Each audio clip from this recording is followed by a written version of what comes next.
we're live.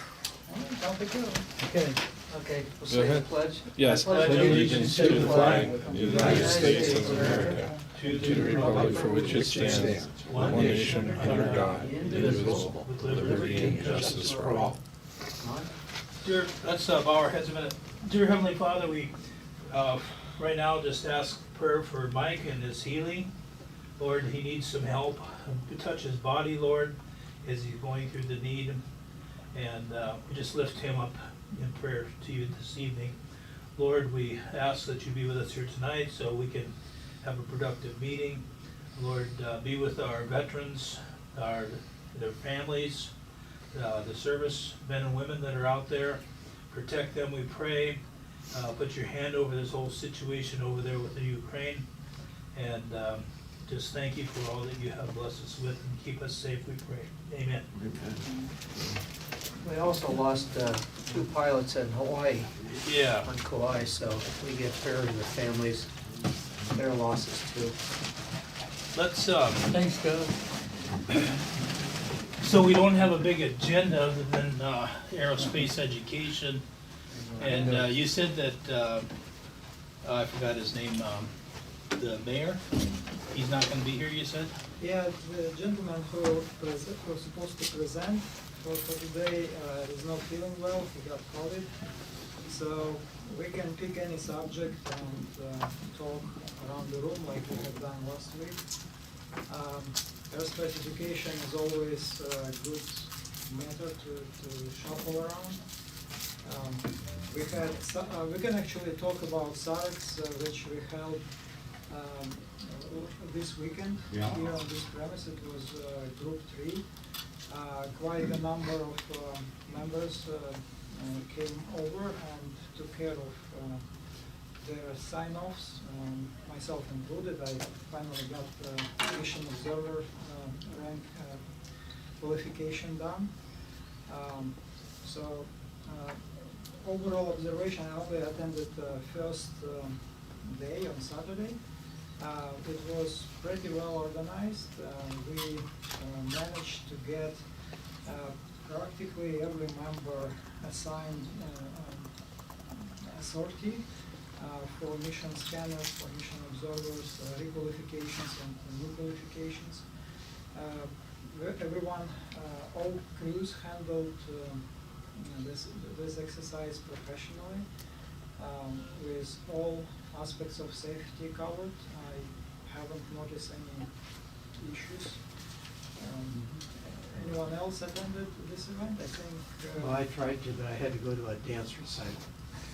That's a good. Gotta support my grandkids. Absolutely. We had another thing going on with drone training and prep that Dave and I attended over there at the this flight conference room over there in the lobby. And that was very interesting. Told us a lot about the drone program. And I'll sum it up and say, there's a lot of stuff Yes, there you is. gotta do to become a drone mission pilot. Almost more than normal, regular mission pilot flying an airplane. But I won't give you all the details on that. You may not be that interested. Back to the SAREX that happened this weekend, you can maybe elaborate on a couple more things and just say that I read an email from Terry that he's setting up times where he can fly on that mission number in case there's other people that are out there and listening online that need to have another flight. Then you can contact Terry Pratt, and I think it's, I'm not sure if tomorrow, but Thursday for sure that I know he had a schedule, maybe Thursday and Friday, but there's an email that he sent on out that he's like scheduled a flight in the, I think, mid-morning or away and then the afternoon. So if you need another flight, make sure you contact him, and that's on this mission that was conducted this weekend. Yes, so this SAREX will remain open until April 5th, or until the funds were depleted. So for now, Terry shows following days already scheduled. So actually for March 24th and 25th, so Thursday and Friday, he allocated 2 time slots. One is 9:30, have to be here. He has 3 seats available. So mission scanner or mission observer qualifications are welcome to take care of this matter. Also Thursday, 2 p.m., same 3 seats available.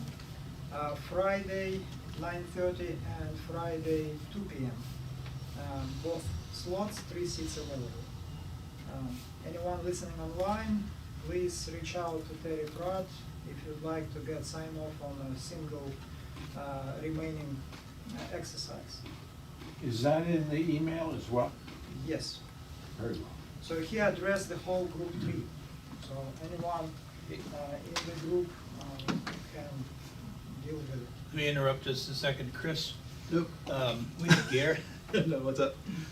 Gary is here again, and he's trying to get inside the, That matter doesn't is not relevant anymore, Office. because I will take care of filing for the deposit. oh, I am a new finance director for the Squadron and for the group. So any matter, if you need to pay your dues, anything else, you can talk to me. all right. But I can open the house. Well, it wasn't me, it's Gary. Yeah, I will need access anyway, because I need to reconcile the deposits. Okay, so today is open table for airspace education. Could we talk a little bit more about this Hawaii accident?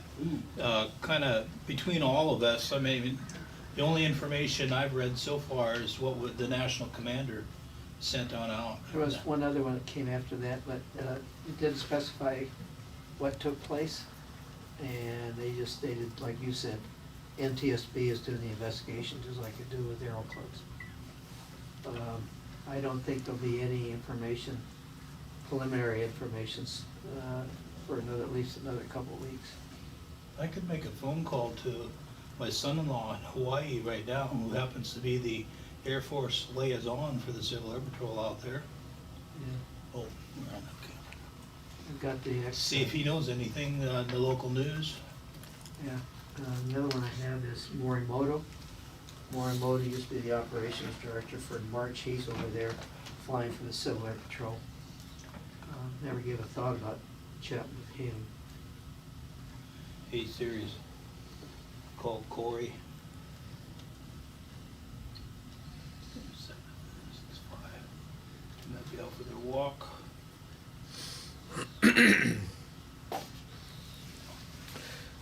And if we need any time filler, I have a video queued up. It's about a half hour long. That could be relevant. And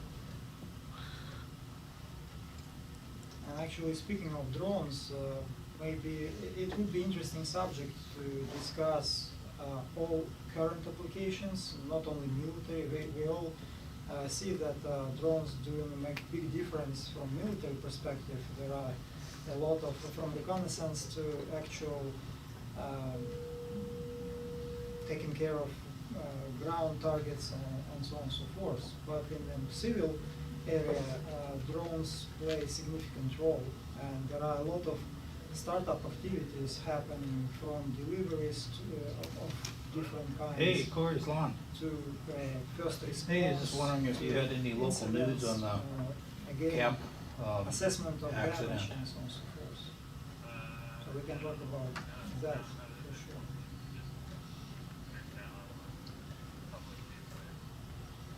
Okay.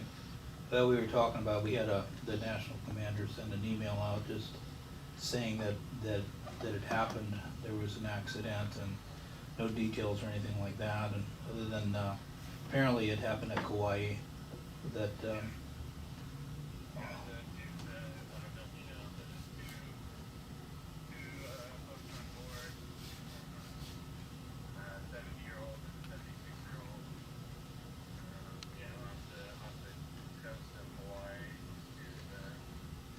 mm,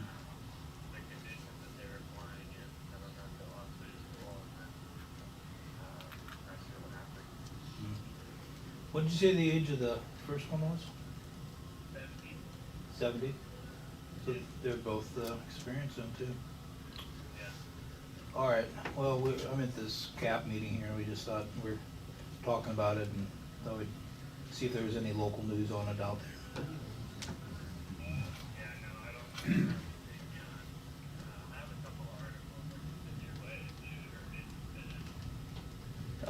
Well, you could, but, yeah, don't, you get ready to get out of there. All right, well, love you guys, bye. No, not much more than, that we already know, just 2 people flying in Kauai, 70 and 73-year-old pilots, so, assuming they had a lot of experience, but he didn't know what the weather conditions were out there. You know, they get like 350 inches of rain on the east side of the island there, so I don't know if that had any effect to what they were doing or not, but Okay, so was it an air accident or was it on the ground? I don't know that we really know. Well, they said they recovered their bodies that they crashed. Well, I didn't see the Yeah. news at all. Yeah, I don't know enough about it to say anything more than what we've read, so Yeah. I'm sure we'll hear more about in time. Yeah, weather remains a significant factor in aviation. There was an accident with China Eastern Airline yesterday, was pretty crazy. The airplane descended at about 30,000 feet per minute, almost vertically, crashed into the ground.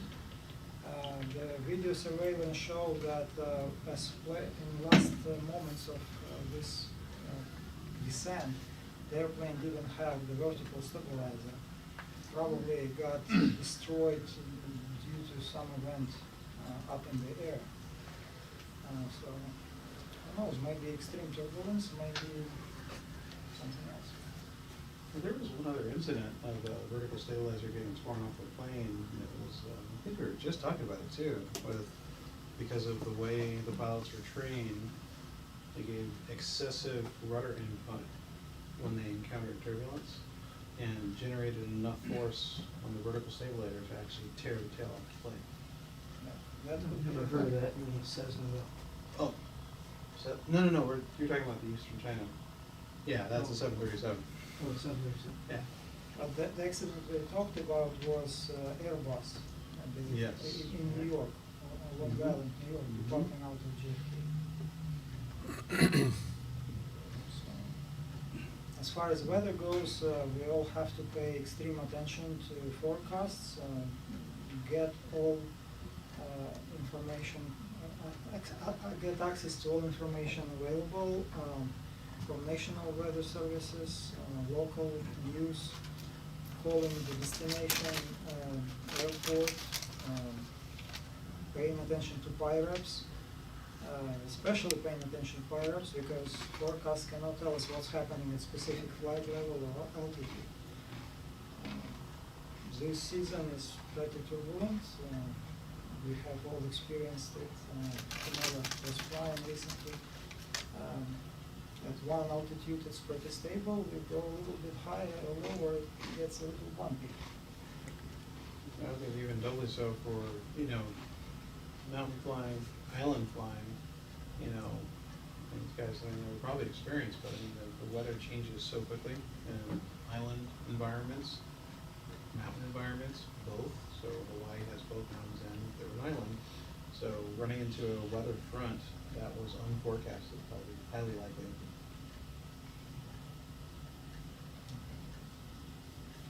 Quick update on the plane that's got like 29 hours left before the next oil change. And it's got 0 write-ups right now, and it seemed to have flown okay for the SARX. Yeah, the magic patchwork you guys took care of 2 days before the SARX. Yeah. Jeez. So thanks to Mike, he stood on top of getting maintenance 1 to get those fixed. Did you go on that TSX? Hmm? Did you go and tell them anything? Yeah, I went in Zelda Oh, okay. once, and, the 182 the other time. Zelda run fun, good. I was in 82s the whole time. Okay. So how many from our squadron then got signed off? Mike, what, did you get your observer done also? I got a sortie in, I didn't get a sign off. This is my first and second one ever. And I did better on the second day than the first day, so I was happy with I heard it. you on the radio. Huh? I heard you on the radio. It is not enough just for those who attend SAREX, not enough just to be there. You have to talk to your mission pilot and find the evaluator who is qualified to sign you off. Yeah. You then have to go to SQTR and complete all the tasks you have accomplished. After evaluator signs off, it goes to the wing for approval. So in my case, it's currently at the wing level for MSA and for MO. So as soon as that is taken care of, I will be qualified. And you took care of scanner, I right? took care of scanner. I didn't get enough tasks for MSA. Got a few done, so I got shot. A few tasks signed off on for MSA, a few tasks signed off for MRO. But yeah, it's a chaotic environment, controlled chaos, because you kind of have to go in with your plan, which I probably should talk to you about it, but you, like, so mission scanner is your goal, so you have to make sure that you get those tasks signed off on, and you're with a pilot who understands that you need to get those tasks signed off. Well, they have to be an evaluator, right? No, the pilot does not. In this case, they set up a kind of thing where the IC or Mike, Yeah. either one of them could just talk to your pilot and say, did they do these tasks? Yeah, good, all right, and they'd sign you off. Yeah. Because the IC, I watched the IC do it during debriefs. Kumar, right? Yeah, it's a little controlled chaos. Like, you have to go in with, I want to get this stuff done, and, you know. It's largely on yourself to Yes. take care of your priorities. You gotta go find someone, do a task, get it signed off on, do a task, get it signed off on. But And it was a big event, a lot of people attended. yeah, There was 60 people that I First day? read off the sign-off list. That was on Saturday. Yeah. I wasn't here Sunday. I think it was like 33 the next day, something like that. Nice. It's a lot of stuff going on, really big. Very turbulent up there. It was Sunday hard. was okay. Sunday was rough. Sunday was, I don't really, I'm not prone to air sickness, but man, it was, so I did hybrid on Sunday, and between 8 and 10,000 feet, it was like head hit the ceiling turbulence. Ow. Let's talk- That's a good thing for weather. Yeah, Why do you think we have turbulence and why do we have unstable air? Low pressure? Nope, Temperature changes. frontal passage. Hmm? Frontal passage. When that frontal passes, winds start picking up behind it because it's been pushing it. Pushes the east, so you're gonna have turbulent air. I don't even go near the mountains whenever frontal passage goes. I stay away from it. We were right there. what are some of the indications of turbulent weather? Who can name a Nice few? clear air. Nice clear air is first one. Yeah, because we could see, I could see Los Angeles and Elsinore at the same time. And if you look at those clouds, which may be in the air, if clouds look all broken in all the kinds of directions, it's clear indication something's going on there. And it could be perfectly calm on the surface, actually. Like in the plane tonight, it'll be bad even at 9 o'clock. Oh, really? Yeah, I'm not ready to, wasn't in the mood to do a lot of crosswind, 20 knot gust at 90-degree crosswind landing. Yeah, not in the mood tonight. I drove it. Pilot reports. And I wouldn't, Great I wouldn't, source I to wouldn't know. even land on 3.6 here. Too short. So even if a pilot of a large aircraft reports moderate Moderate. or light turbulence, for a small aircraft it could be very significant. Yeah, that was the first time I'd heard that. SoCal, we got flight following, SoCal warned us on our climb out, they were like, yeah, moderate turbulence, 8 to 10,000, we were like, all right. And then you heard all the heavies saying, oh yes, definitely moderate, and we were like, See, that's another thing. So SoCal says it's moderate, but from what kind of aircraft? Right. So, If it's you know, moderate for large aircraft. to me, I it's used to severe. call it chop, which is just kind of like this, and then this guy from Continental said, oh, we got light turbulence. I said, well, the nose isn't moving, you know? You got turbulence, the nose is moving on the airplane, but you're just kind of jumping up and down in your seat. And it was- Things to think about. It was quite a good learning experience for me. I mean, first RX had been to, when I did Heiberg, we had a very experienced MO who, I think he's also a CFI, and the transport mission pilot that was his first RX, first transport mission pilot flight. So it was a very interesting dynamic, and I got to kind of see how this very experienced pilot was helping a relatively newish pilot, this transport mission pilot, and with a pretty complicated set of tasks, and you know, making sure you stay at maneuvering speed and turbulence. Like, you know, he was kind of, you know, he's task loaded, and he's like, you might want to slow down a little bit. So, you know, the jets have this cop and corner thing that we were kind of experiencing because we couldn't fly too fast because turbulence. We had to stay at VA, but then you couldn't fly too slow because we were super high and we needed to maintain, you know, our racetrack. So we had a very defined speed we had to be at, and it was tough for him to manage that, plus the 47 knot crosswind we were getting at 10.5, and try to fly a nice straight racetrack inside our grid. And so we kept getting blown out of our grid, and then SoCal wanted us to shorten our racetrack by half, so we had to calculate that on the fly. So I learned a lot.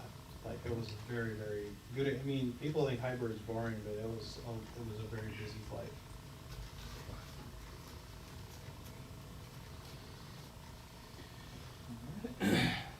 You get the air traffic controllers,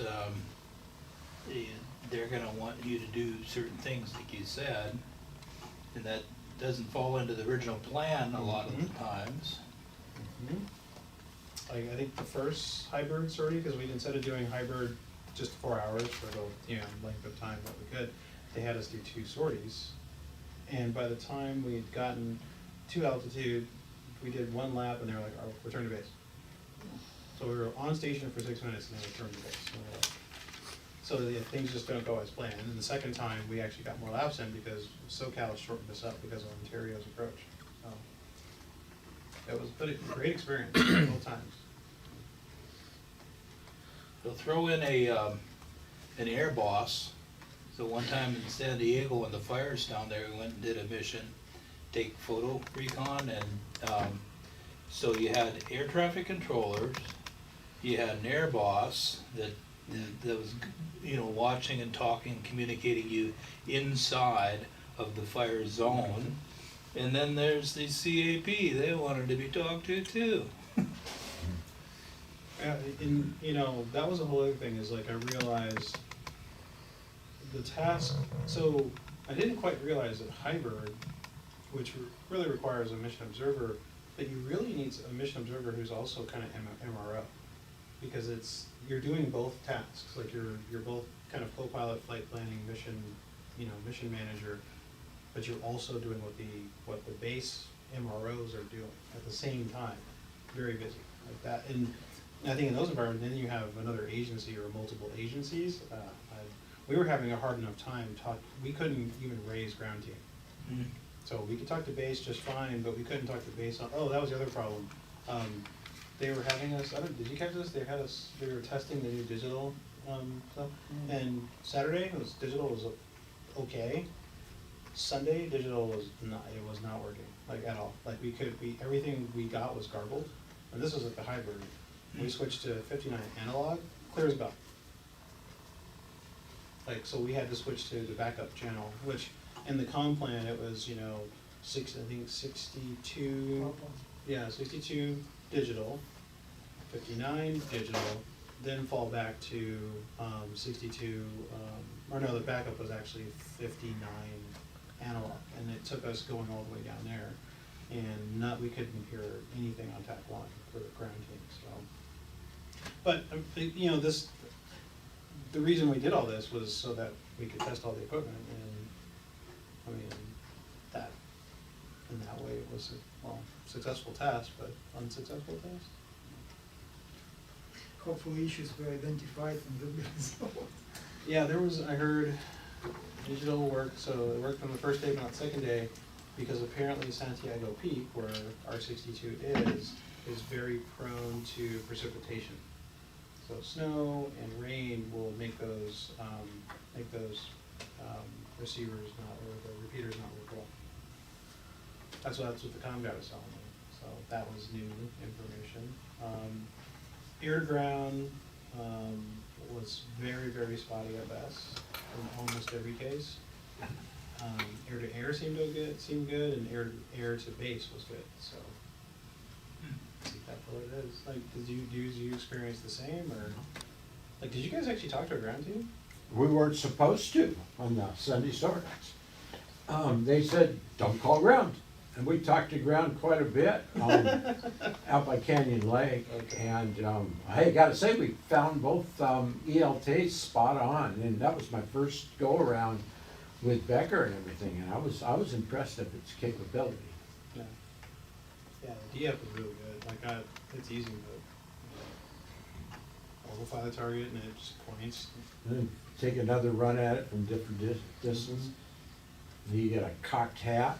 Yeah, but definitely difference in piloting. Like, so who was your pilot? You know? Rick Green, and he was good. Yeah. He's really good. He's Yeah. he was good at.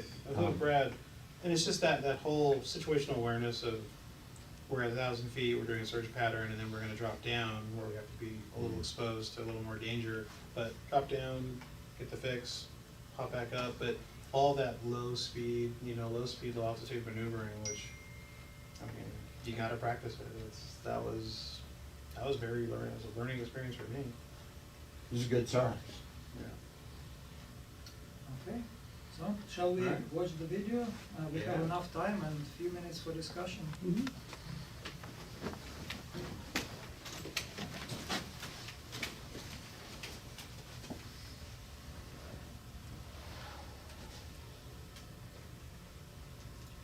Descent in toward New Orleans International Airport in the United States. At around 16,000 feet, the crew inadvertently enter into a Category 4 thunderstorm. The turbulence is so immense that the crew can hardly read the instruments in front of them, and suddenly they run into about 30 seconds of heavy, heavy hail. The hailstorm is so intense that it flames out both number 1 and number 2 engine and leaves the aircraft without any power source. The crew is working feverishly to get at least one of the engines started, but initially to no avail. What is about to happen is one of the most extraordinary stories in the history of aviation. It's the story of TACA Airlines Flight 110. Make sure you stay tuned for this one.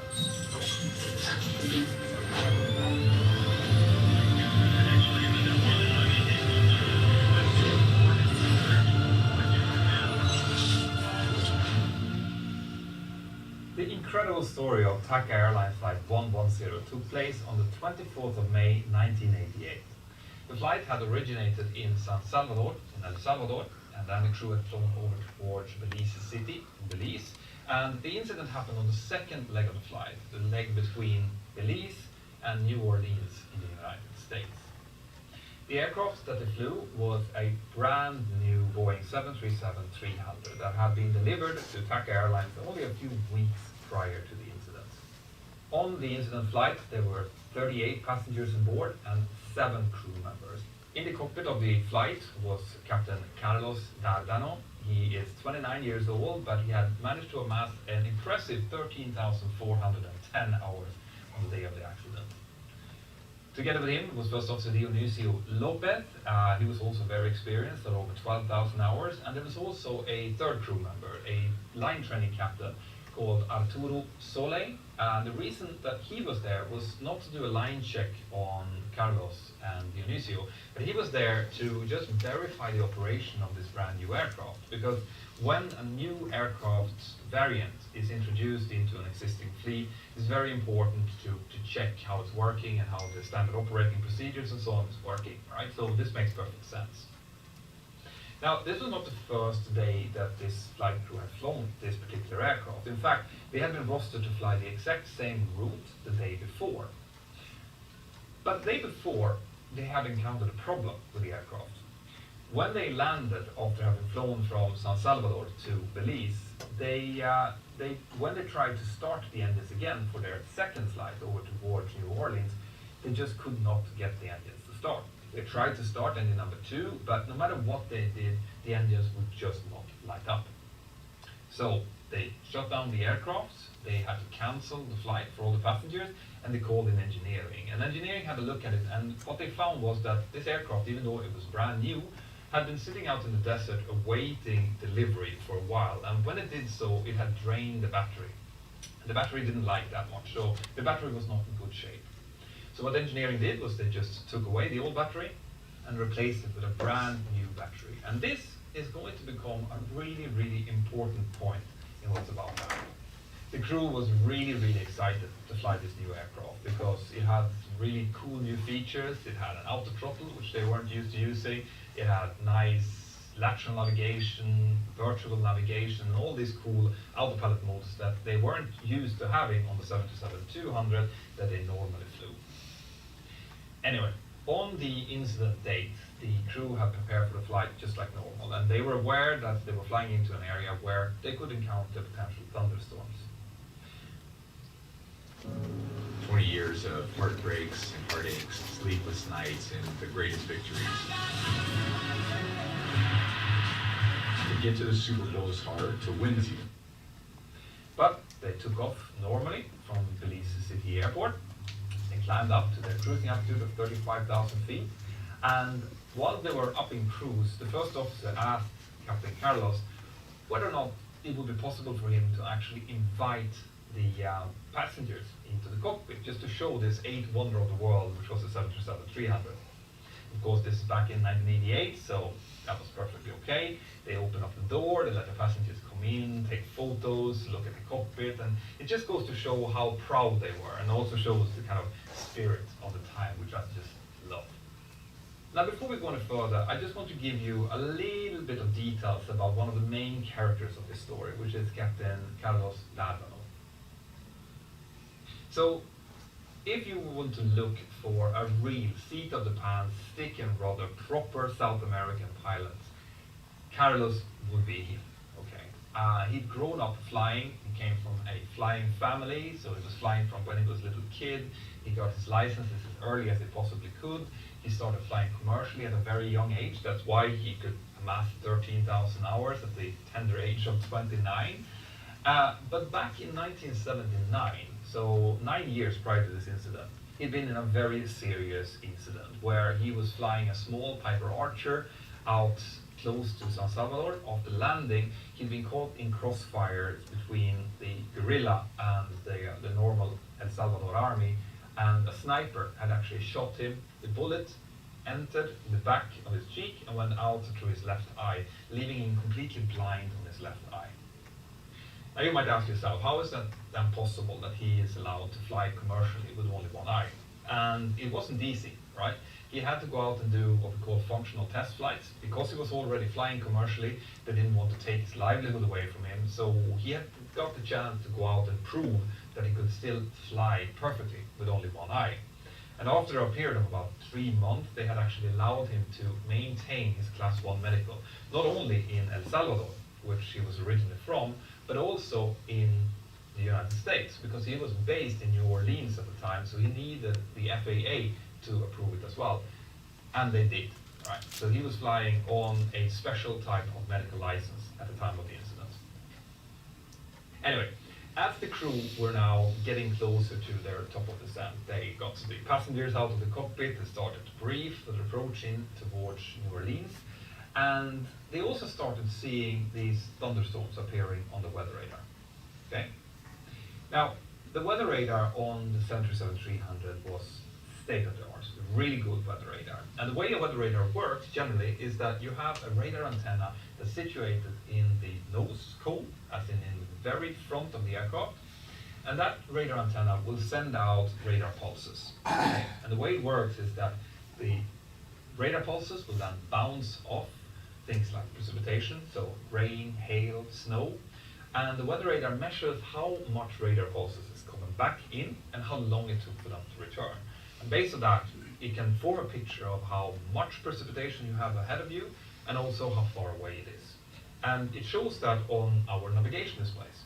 Okay? On the navigation display, you will see a picture that's very similar to what you see when you watch the weather at the news on TV. So very light rain will be depicted as green. You get a little bit more rain or precipitation, it turns amber, and then the really bad, heavy precipitation is red. Okay? Areas that are clear from any type of precipitation is generally black. So the aircraft now started to descend, left 35,000 feet, and at about 30,000 feet, they went into a covering cloud layer. Just prior to entering the clouds, they did what we always tend to do. They put the engine start switches to continuous. This means that instead of what we normally have during cruise, the start switches to off, which is when the kind of flame inside of the combustion chambers in the jet engines are just feeding itself.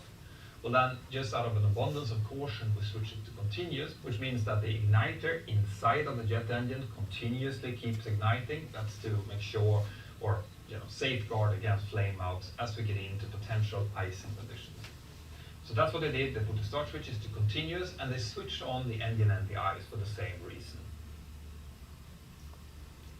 But now, as they're descending in towards New Orleans, they see that there are at least 2 big thunderstorms ahead of them, right? They see these 2 red cells.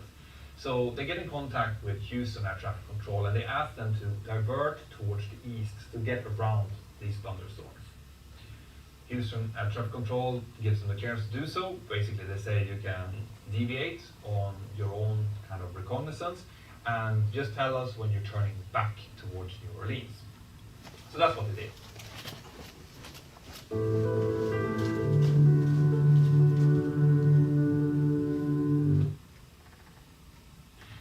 They're looking at these thunderstorms, and they see that in between the thunderstorms, it looks like there's a black area that they could safely navigate through and get back into New Orleans.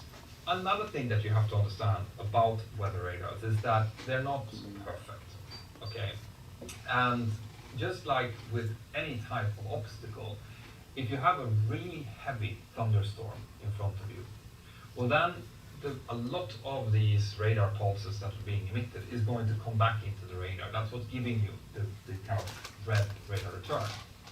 But another function of that is that if you will be unable to see what's behind this red cell, that's what we call a radar shadow, right? And that happens behind mountains, for example, behind large buildings, or in this case, behind really severe thunderstorms. So this means that if you have, like they had in this case, 2 big thunderstorm cells, and then an area of black that is in between and behind it, it might give you a false sense of security. But the only reason that you don't see anything behind these radar echoes is just because something called attenuation, right? It's the weakening of the radar signal. So the crew now turns in between these 2 cells, and as soon as they get in between them, they realize their mistake, okay? Turns out that behind these 2 initial cells, there's a much bigger red cell, and now they're completely surrounded. They have cells both on the left and the right, and they fly into this thunderstorm. As they do so, they almost immediately encounter moderate to severe turbulence. The turbulence is so bad that they reported that they could not see the instruments ahead of them. They have problems reading their instruments. Seconds later, they enter into some really heavy hail.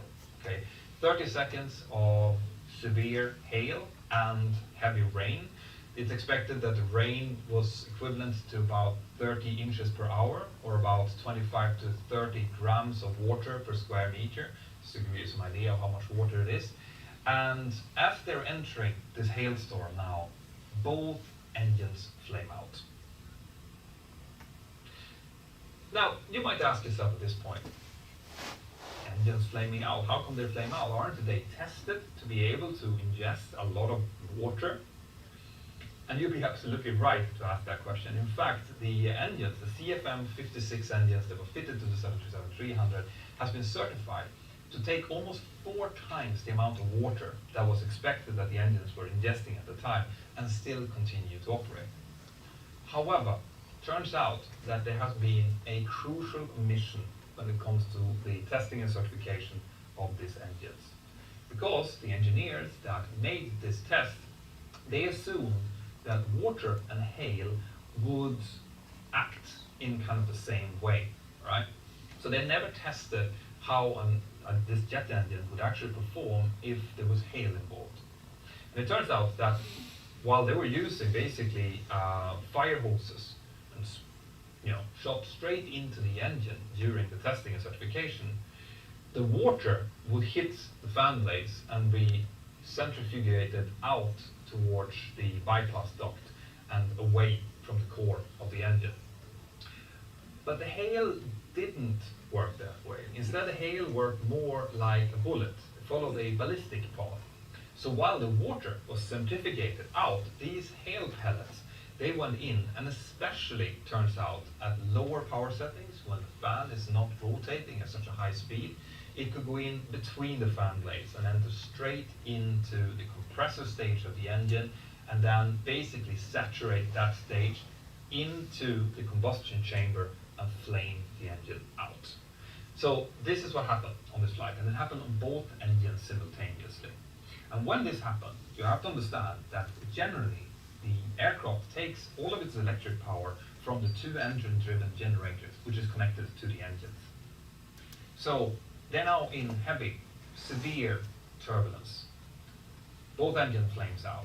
This means that the cockpit essentially goes black, except for the multitude of warnings, master course warnings, that they are getting. The primary instrumentation in front of the pilot also disappear. And here is where I want you to pay close attention, because what Captain Carlos is doing now is something that we, all pilots, should learn from. He continues to fly the aircraft. Even though he is originally very, very disoriented, this heavy turbulence will very quickly make you lose sight of what's up and down, especially as you don't have any visual references. He looks around this cockpit to see what he can trust. And on the 737-300, when it loses electrical power from the generator, it goes to its backup source, which is battery. Remember the battery that had just changed the day before? The battery is built to drive some of the more critical systems, okay? That means that they have the standby instruments, you have one radio, you have a few warnings that are still working, you have some emergency lighting from the cabin, and a few other systems, okay?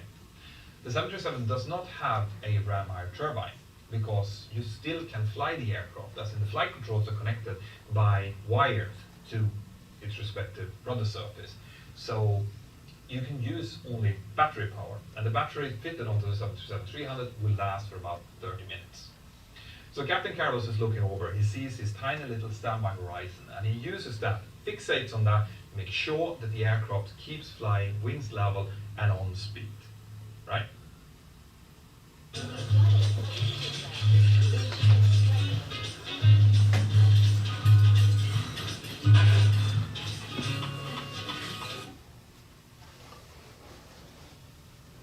Right? That's all he's doing at this point. And this goes to the crucial aviate, navigate, communicate that we always have to follow when we're flying aircraft, right? And it's likely that if he would have been overcome by the turbulence, by the loss of both engines, at this point he could have ended up in a very bad attitude from which he potentially couldn't escape later on. But he continues to fly, that's the important bit. Now, as he's doing this, he's now calling over to his colleagues and he's telling, I've lost trust of both engines. Initially, they don't even believe him, right? They think that he's joking, but he shows them by putting the thrust levers forward twice without getting any kind of response. So he tells them, try to fix it. Try to get one of the engines running. But at this point, the industry didn't think that it was possible for 2 engines to flame out at the same time, which meant that up until this point, there was no loss of thrust on both engines checklist, okay? So the first officer, together with the training captain in the jump seat, now had to try to start the engines from their basic knowledge of the aircraft and from the existing engine failure checklist. So they went about trying to do this. Okay, Captain Carlos concentrated on flying the aircraft. His two colleagues are now trying to start the engine. And initially they tried to start it with something called a windmilling start. That's basically when you're using the speed of the aircraft, the air that is being pushed in by the speed of the aircraft to rotate the engine part, both the fan and the compressors, to get the engine started. But it turns out it just doesn't work, right? There's just too much water inside of the engine. It's possible that the speed wasn't high enough. Generally, you need more than 300 knots in order to be able to do this. So they realize they need something else, right? They need the auxiliary power units, the APU, the little engine that's in the back of the aircraft. So this is happening at about 16,000 feet. And as they descend through about 12,000 feet, they reach over and they start the APU. The APU starts up. When they have that up and running, it means that they now get full electrical power restored. So they get their primary instrumentations back, they get the radios back. So at this point, they also have a possibility to call air traffic control, a mayday call, telling them that they've lost all power. Air traffic control is extremely helpful, okay? They start to give potential vectors towards a landable spot. That includes several lakes in the area. It includes an interstate highway as an airfield that's a little bit closer than New Orleans International Airport. But Captain Carlos quickly realizes that with the kind of turbulence, remember they're still inside of the thunderstorm here, they're losing altitude very quickly and they won't be able to reach any of those. His colleagues are now working to try to use the APU to start the engines up. And they manage, actually, they manage to get both engine number 1 and engine number 2 started up as in the EGT started to rise. The problem though is it turns out that the engines are too saturated with water. So even though they have the engines lighting up, they cannot get them to function properly. Instead, as Captain Carlos is now asking the engines for trust, what happens is that the engines immediately overheat, right? The exhaust gas temperature becomes too high and it actually melts some parts of the turbines in the engines, causing damage to the engines. He gets overheat warning. I think that they also got a fire warning shortly, so they realized that, okay, these engines are not working, and they shut that down. So now they know, right, they are not going to have any engines. They are going to continue to fly this aircraft and land it wherever they can. Captain Carlos has now called the cabin crew as well and told them to prepare for potential ditching, definitely for an emergency landing. So the cabin crew is preparing the passengers for this. As the aircraft is now descending out to about 5,000 feet, the crew starts to see the ground below them.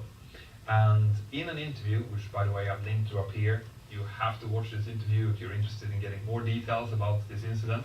Captain Carlos says that he could kind of see this perfectly runway-shaped canal that is on the eastern outskirts of New Orleans. He realized that it's at 5,000 feet, it's about 15 miles away, which is perfect gliding distance from the 737, and he lines the aircraft up to ditch in this canal. Right. So, as they're descending down now, the first officer is running through the ditching checklist. Okay? The ditching checklist includes things like, for example, closing the outflow valve, preparing the cabin crew, pulling certain circuit breakers and deactivating the GPWS warning, things like that. As the aircraft is coming in and lining up for the ditching, first officer is looking out to his side and he realized that on the side of the canal there is something called a levee, all right? There's basically a grass-covered area, not as wide as the canal, but wide enough to land on with just a slight inclination, okay? So the first officer pointed out to the captain and said, "Captain, we can land over there." Captain Carlos looks out, realizes that, yeah, okay, that is a good landing spot, but also realizes that he is a little bit high. So while he had prepared for the ditching, he prepared to go in without much flaps and with the gear up, because that's how you would go into ditching. He now asked immediately to take the gear down, okay? to get the flaps out. He reaches for his speed brakes, pull the speed brake out, and he also does something that you just don't hear people do on commercial airlines. He does what we call the side slip, right? That is when you push rudder and opposite aileron in order to essentially push the aircraft body into the airstream and make the whole body work as an air brake. This is a very efficient way to lose altitude, something that you would use on smaller aircraft or on gliders to get down, but not on airliners. Because if you do that, you can actually induce an engine failure on one side because of the vortexes that comes off the body and into the engine. But of course, these guys, they don't have any engine, so that's not really a risk that he's taking. So he slide slips into position. He sees that on the very kind of near end of this levee, there is a fence. So he just eases over that fence, comes in, and makes a perfect, smooth butter landing on this leeway. Okay. Remember, they don't have any thrust reversers, so he has to use brakes. He cannot use too much brakes because he doesn't know how soft the ground is. But he managed to roll out and bring the aircraft to a complete stop. The aircraft is safe. The passengers are safe. And there's not even any damage except for the damage that's already been caused to the engines. This is an amazing story. Okay? They sit for a while, look at each other, give each other a hug, and then realize that we should probably evacuate.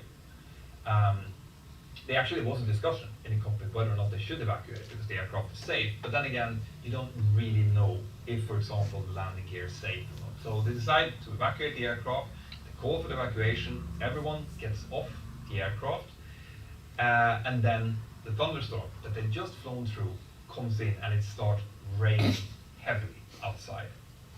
Now outside, everyone is calling for the pilots to come out. Come out, jump out. And Captain Carlos and his flight crew just looks at them and said, no, it's raining. So they actually sit inside of the aircraft until it stops raining. And then they go out and join the passengers outside.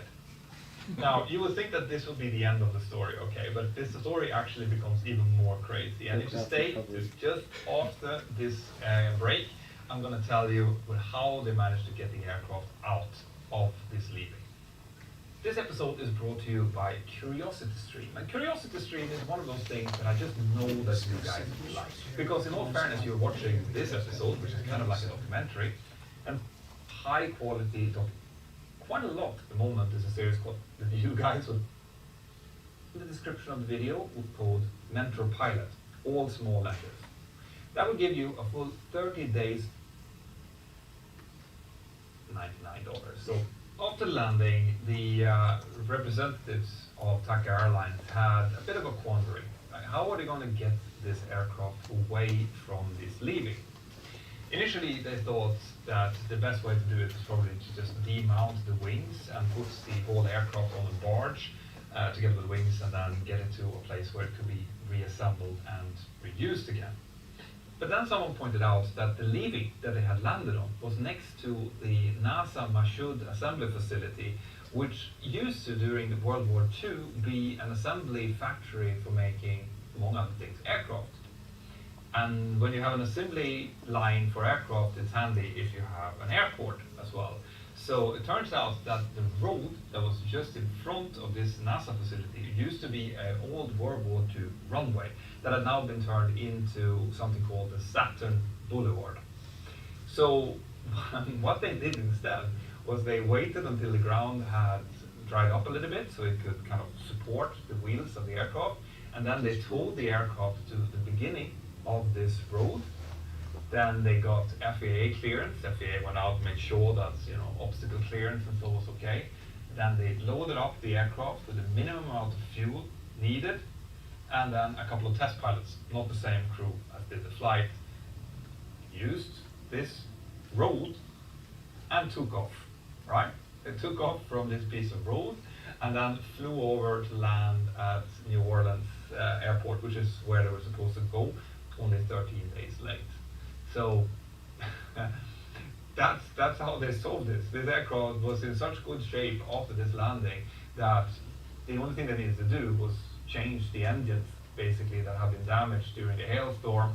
And once they had the engines on, the aircraft was completely airworthy, so they could do this flight, which is amazing.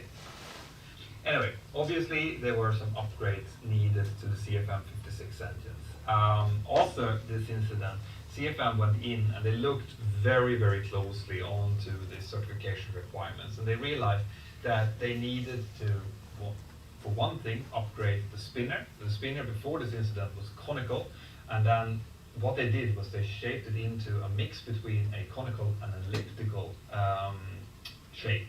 So it's now called a conelliptical shape instead. That's the kind of spinners that you see on modern 737s.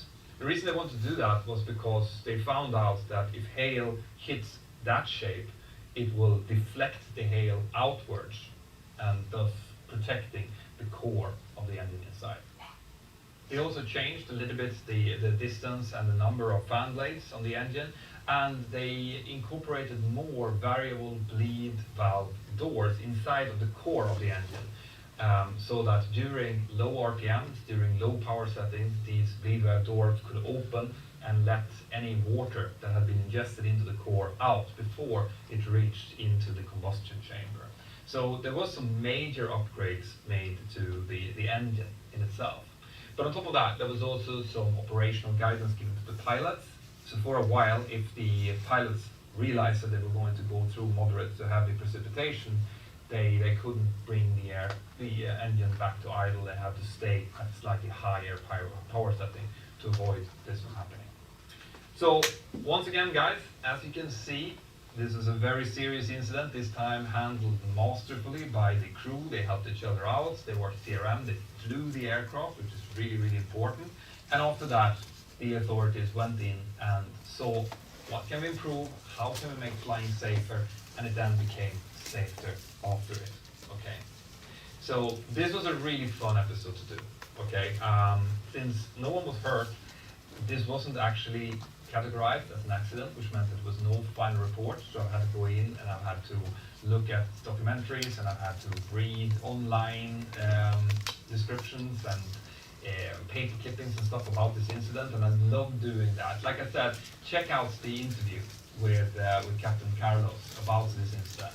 It's really, really good. If you like these kind of videos where I kind of break down famous incidents and accidents and explain them to you, well then I hope that you have subscribed to the channel and that you highlight the little notification bell. I also hope to see you inside of my Discord server, right? We're almost 5,000 people in there now. I thought that was interesting. That's why I shared it. Good job. I can continue. I don't want to do this too long. We're almost at 8 o'clock. So, airlines, including when I was a first officer back in '68, what was the distance that we normally keep away from cells, even in private airplanes? How many miles do we stay away from? If you looked at that radar, he was within 5 miles of a cell versus 20. 20 miles. Why do we say 20 miles away? What takes place in a heavy cumulus cloud when it's we get hail out the top, right? And what happens to the hail out the top? It becomes a mushroom and it comes down, and it's been known to be from 10 miles out from the center of a cumulus cloud, which may go up to, in New Orleans area, I've seen them as high as 63,000 feet. I don't know what the height was there without looking at some records. So the next thing I noticed here is that he made a turn to the east, which towards the coast of Florida. Which way is the storm normally move out of the Gulf? East. Northeast, right? And yet, if he went around to the south side or to the west side, he may have gotten in and stayed away from that. So that was the error number 2, which I thought was interesting for a pilot who'd been flying for a long time, but maybe not as accumulated as to what we can develop here in the States when it comes to cumulus clouds.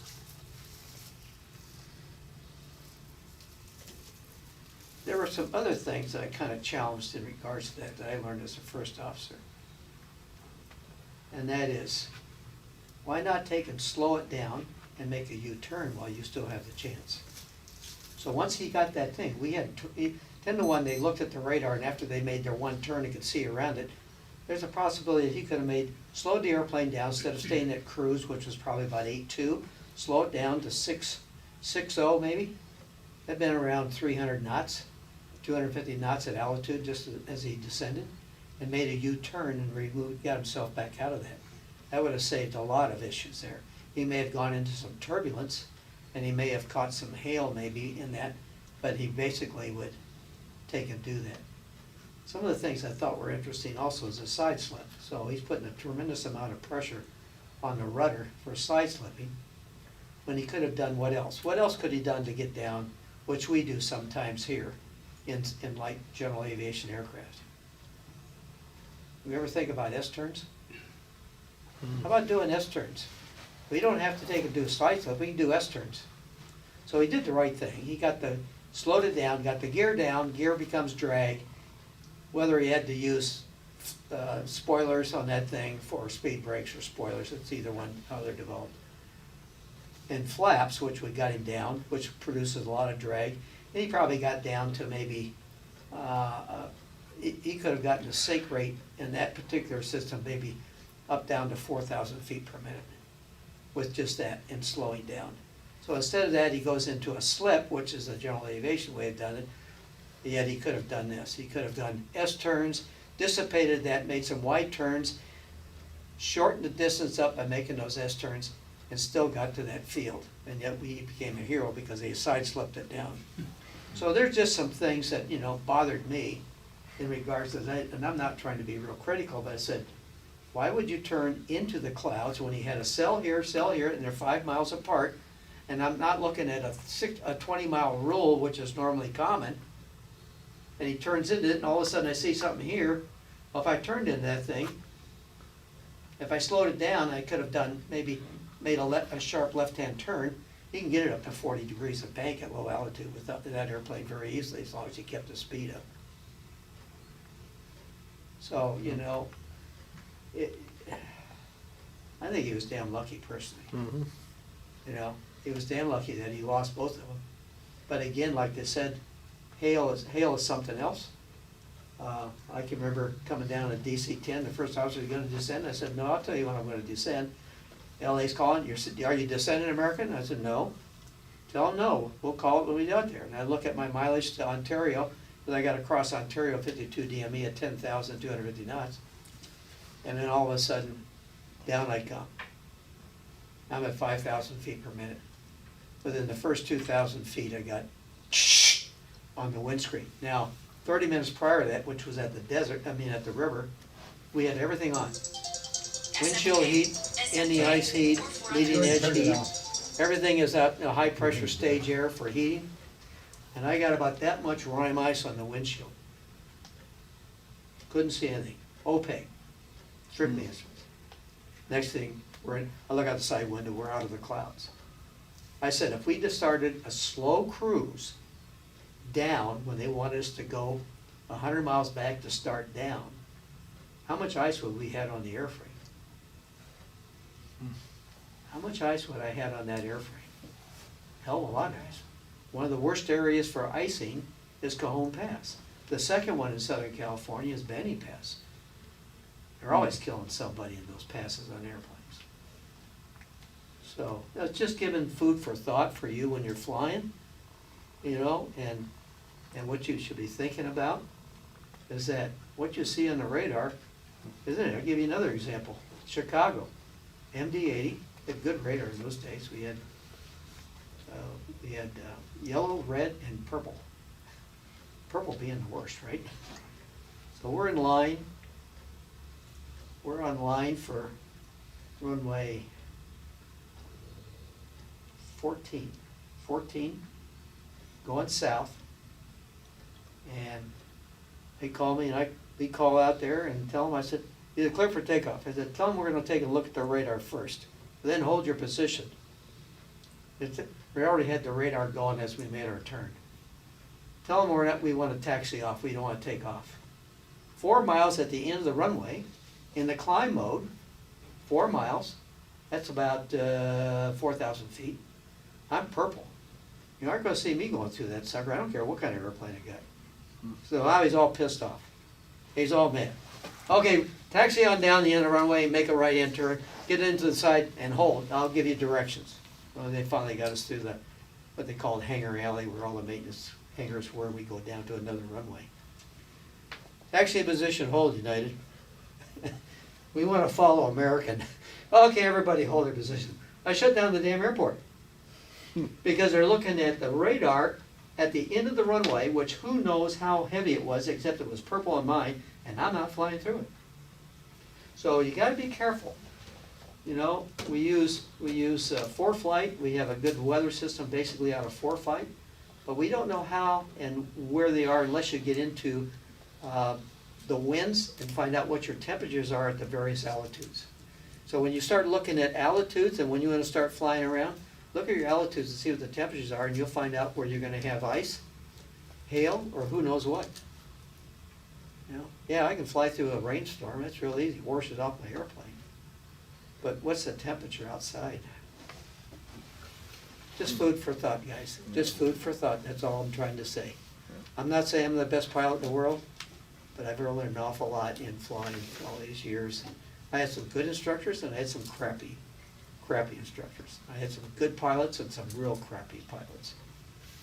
Worst one I ever had, we had, my ankle was bleeding because I was trying to kick the sleeves closed on the 707. We had rime ice on the thing, any ice. Captain didn't want to turn the engine any ice on for takeoff, which are part one is kind of like the Bible from the company's respect. I got out of my I got out of my seat, unbuckled, I said, "We're not going anywhere." "What do you mean?" He turns around and looks at me. I'm standing up. I said, "We're not going anywhere until we get the anti-ice on." I said, "We got rime ice on the outside. My ankle's bleeding from kicking the sleeves loose, and I finally had to pick up a great big, what they call a block, you know, for blocking the tires that big, and I beat them close because they were frozen open.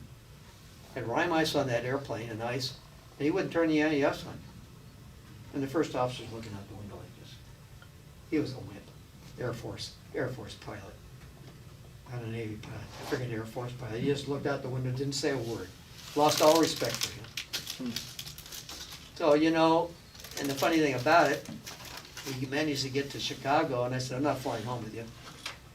Took an hour and a half delay, and finally the chief pilot says, "We gotta get this airplane, these people to LA. Will you fly to LA? Just get it to LA. I said, "I'll take it to LA if he keeps his mouth shut, doesn't talk to me, and I'll go see the chief pilot when I get there." That was named Neely. Neely was an A1 driver for the Navy. Excellent pilot. Good check airman, good manager. I told him who he was. He said, geez, I'll just take you off the rest of your trips. So, you know, I don't care where the experience is. You know, we had a guy from Civil Air Patrol flying a biplane. He's got a little cork and a thing that sits up here. And the thing is bent and got stuck. You know where he puts it in? The golf course over there off of Waterman and Harriman. There was a golf course. It's now gone. And he's standing out there with the Civil Air Patrol's badges on and his flight suit and all this stuff, ran out of gas. You know? I said, you gotta be kidding me. You know, what good advertisement for Civil Air Patrol. Luckily, he didn't kill himself and he didn't ruin the airplane. But people are funny. I had a yak land at March one time. I get a phone call. It's about 5:30. Roger and I are about ready to go home.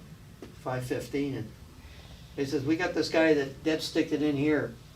Can you sell him some gas?" And I said, "I can't sell gas to civilians. It's against the regulations." I said, "They can call the command post and see if we can get authorization, and I'll sell him gas." Finally got a hold of the ops group commander, who was number 2 in charge. Couldn't get a hold of Vice and the commander, so anyway, got a hold of ops group, and the guy says, "What's he got?" And I said, "He's got a yak. He's trying to get to Apple Valley. Dead sticked it in here, ran out of gas in his yak from French Valley." He says, "Sell that son of a bitch." Pardon my expression, we're still doing. "Sell that son of a bitch some gasoline and tell him to get the hell off my airport." I said, "Yes, sir, Colonel." We went out there, we told him in, he didn't like the prices, and he put in 5 gallons in that yak. Yeah. 5 gallons. I would have put in 20. I don't care what the cost was. Yeah. Put in 20. I want to make sure I'm going to get there, right? Save yourself another embarrassment. And finally they released him, and I said, "Good luck. May see you in the newspaper one of these days as deceased, but good luck, fella." Yeah. So I'm just saying, you know, what people do and funny things, and it's up to you to try and cover all the bases and make the right decision. And you're going to make wrong decisions. We all make wrong decisions sometimes. But, you know, it's just food for thought. And I look at this guy here, and I think he was pretty lucky. But I definitely would not have been that close to any one of those cells. I would have been 20 miles away from it. And I would have made my decision long before he got within 5 miles. He should have been, he could have changed that screen on that thing to a 50-mile or 100-mile screen on that particular airplane with all the new avionics on it, and made a decision long before that, got ATC that he was talking to find out what the weather is, the current weather, and can you give him a forecast for the next 30 minutes? Updated, not from when he left Belize or whatever the heck it was. You know, so this thing, that's what they're there for. Give them a call and find out what's happening. So enough said. Let's go. Hey, that was good. All right. Let's go. Good meeting, no ending the stream. Till next week, guys. Nighthawk. President.